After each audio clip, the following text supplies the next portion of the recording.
आमदार संतोष बांगर यांनी मोठ्या प्रमाणात शक्ती प्रदर्शन केलेलं आहे आणि त्यांच्या मतदारसंघाला काही मागण्या देखील मांडलेल्या आहेत. काय सांगाल त्यांच्या?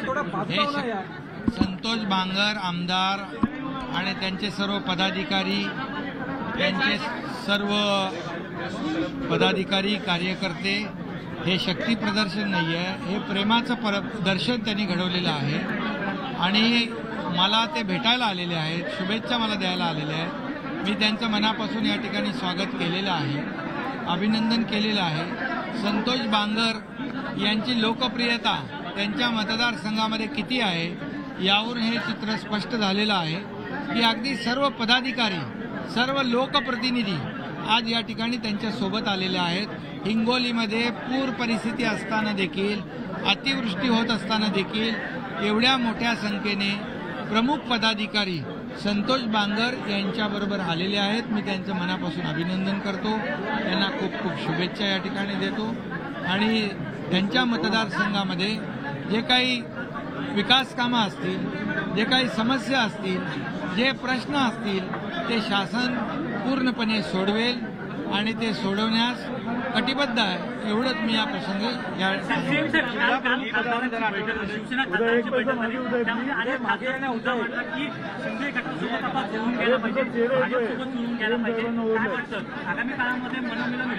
बघा याच्यामध्ये शिंदे गट नाही आहे. पहिली गोष्ट तर शिंदे गट नाही, हा बाळासाहेबांच्या विचारांचा गट आहे. बाळासाहेबांच्या विचाराची भूमिका आम्ही घेतलेली आहे. त्यामुळे धर्मवीर आनंद दिघे साहेबांचे विचार, बाळासाहेबांचे विचार आम्ही पुढे घेऊन जातो आणि ज्यांना ज्यांना ती भूमिका जी हिंदुत्वाची, जी भगव्याची पटते ते लोक येत आहेत आणि ते समर्थन देत आहेत, पाठिंबा देत आहेत आणि सोबत काम करण्याची इच्छा व्यक्त करत आहेत. त्यामुळे त्याचं जर असेल तर त्यांचा तो मोठेपणा आहे. शिवसेनेचे खासदार हेमंत गोडसे यांनी पत्र लिहिलं आहे की भाजप आणि शिवसेनेची नैसर्गिक युती व्हायला हवी, विकास कामं जी रखडलेली ती पूर्ण होतील. विकास कामं राज्य सरकार कुठेही प्रलंबित ठेवणार नाही.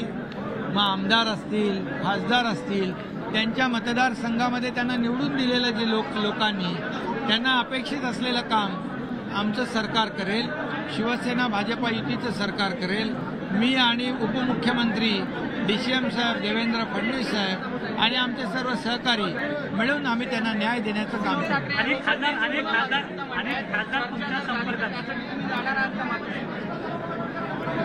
माझ्या संपर्कामध्ये या महाराष्ट्रातले ज्यांना बाळासाहेबांची भूमिका घेऊन आम्ही पुढे निघालेलो पटलेली आहे ते खूप लोकप्रतिनिधी, पदाधिकारी माझ्या संपर्कात आहेत. ते मला सांगतायत की आम्हाला तुमच्या सोबत काम करायचं आहे. एवढंच या प्रसंगी मी आपल्याला सांगतो. राष्ट्रपती निवडणूक जवळ आली आहे, आपली काय भूमिका आहे? राष्ट्रपती निवडणुकीसाठी मतदान होणार आहे, आपली काय प्रतिक्रिया? राष्ट्रपती पदाची जी निवडणूक होते आहे यामध्ये एक आदिवासी महिला द्रौपदी मुर्मू हे कॅन्डिडेट आहेत आणि आमच्या सर्व 50 लोकांचं समर्थन त्यांना आम्ही दिलेलं आहे. त्यांच्या पाठीशी आमची सर्व 50 लोक आहेत.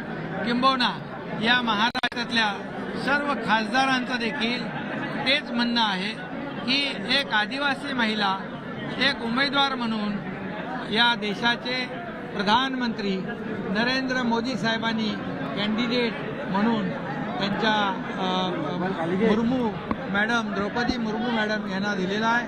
खरं म्हणजे आदिवासी समाजाला हा न्याय देण्याचा एक मोठा निर्णय आहे. आदिवासी समाजाला मुख्य प्रवाहामध्ये आणण्याचा हा मोठा निर्णय आहे. त्यामुळे त्याचं आम्ही स्वागत केलेलं आहे.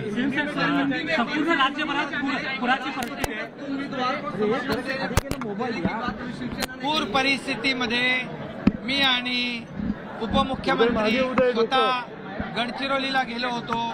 तिथल्या पूर परिस्थितीचा आढावा घेतलेला आहे. त्या ठिकाणी सर्व लोकांची काळजी घेण्याच्या सूचना आम्ही दिलेल्या आहेत.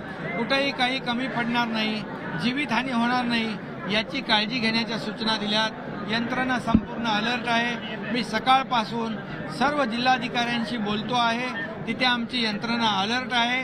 कुठेही काही दुर्घटना होणार नाही याची सर्व काळजी आम्ही घेतलेली आहे. ज्या ज्या ठिकाणी दुर्घटना होते आहे त्या ठिकाणी आम्ही त्यांना मदत देखील देतो। आज मला आमदार रमेश बोरनारेंचा फोन आला होता। त्यांच्या कन्नड मतदारसंघामध्ये 4 लोकांना विजेचा शॉक लागून त्यांचा मृत्यू झालेला आहे। झालेली घटना दुर्दैवी आहे। शासनाच्या वतीने मुख्यमंत्री सहायता निधीतून प्रत्येकी 5 लाख रुपयाची मदत त्यांना आम्ही जाहीर केलेली आहे। जखमींना देखील मदत जाहीर केलेली आहे। त्यामुळे शासन हे लोकांच्या बरोबर आहे। लोकाभिमुख सरकार या ठिकाणी काम करत आहे, एवढंच मी या प्रसंगी सांगतो। त्याचबरोबर आज आपण जे नियमित कर्जाची परतफेड करणाऱ्या ज्या शेतकऱ्यांना 50,000 जी रक्कम देय होती त्यामधून जे पूरग्रस्त जे शेतकरी आहेत म्हणजे पश्चिम महाराष्ट्रातले त्यांना यामधून वगळलं जाईल का अशा प्रकारची शंका, अशा प्रकारचा प्रश्न निर्माण झाला होता। मला कालच खासदार धैर्यशील माने भेटले, आमदार प्रकाश आबिटकर भेटले। मी त्यांना सांगितलेलं आहे की पूरग्रस्त परिस्थितीतले शेतकरी बिलकुल या अनुदानापासून 50,000 रुपयापासून वंचित राहणार नाहीत। तशा प्रकारचे निर्देश मी संबंधित विभागाला दिलेले आहेत। ओबीसी आरक्षणाचा विषय पुन्हा एकदा न्यायालयामध्ये आला। ओबीसी आरक्षणाचा विषय पुन्हा एकदा न्यायालयात आलेला। इम्पेरिकल डाटा मिळवण्यासाठी तुम्ही केंद्राशी संपर्क करणार आहात, तुम्ही मुख्यमंत्री आहात आता, आम्हाला शांत राहा। ओबीसी समाजाला न्याय देणं हे आमचं काम आहे। आमची भूमिका पहिल्यापासून तीच आहे। ओबीसी समाजावर अन्याय होता कामा नये म्हणूनच मी आणि उपमुख्यमंत्री केंद्र सरकारचे जे सॉलिसिटर जनरल आहेत ते तुषार मेहता यांची आम्ही भेट दिल्लीमध्ये घेतली होती। याचं कारण ओबीसी समाजाचा जो प्रश्न आहे तो निकालात निघाला पाहिजे। आज कोर्टाने त्याच्यामध्ये सुनावणी घेतली। 1 आठवडा मंगळवारी पुन्हा सुनावणी आहे। आमचा न्याय व्यवस्थेवर पूर्ण विश्वास आहे। जे शासनाच्या वतीने आयोगाच्या वतीने इम्पेरिकल डेटा जो गोळा करायचा आहे तो गोळा केलेला आहे। खूप मोठ्या प्रमाणावर काम आयोगाने केलेलं आहे आणि त्याच्यामध्ये मोठ्या प्रमाणावर पारदर्शकता आहे। त्यामुळे न्याय व्यवस्था ओबीसी समाजाच्या बाजूने न्याय देईल। मंत्रिमंडळ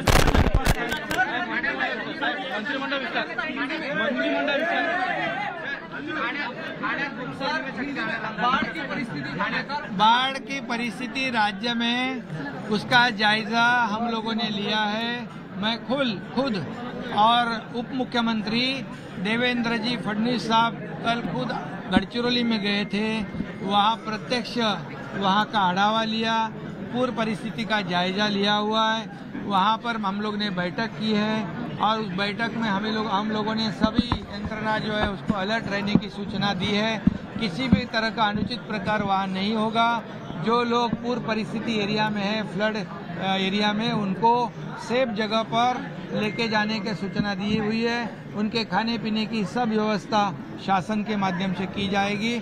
और कल ही हम लोग ने गढ़चिरौली के लिए एक बहुत बड़ा निर्णय लिया हुआ है। वहाँ गढ़चिरौली में हम लोग शासन के माध्यम से मेडिकल कॉलेज भी बनाने का निर्णय लिया है। उसकी आवश्यकता वहाँ पर है, ये भी निर्णय लिया है। बाकी पूरे राज्य में फ्लड सिचुएशन जहाँ है मैं सभी जिलाधिकारियों से खुद बात कर रहा हूँ, वहाँ का जायजा ले रहा हूँ, वहाँ की पूरी जानकारी ले रहा हूँ और वहाँ अलर्ट रहने के लिए सूचना मैं दे रहा हूँ कि कहीं पर भी ऐसी दुर्घटना ना हो, जाने माल की जीवित हानि न हो। इसकी पूरी तरह हमारी शासन की जिम्मेदारी है और हमारे सब का अधिकारी फील्ड पर है, वो पूरी तरह अलर्ट है।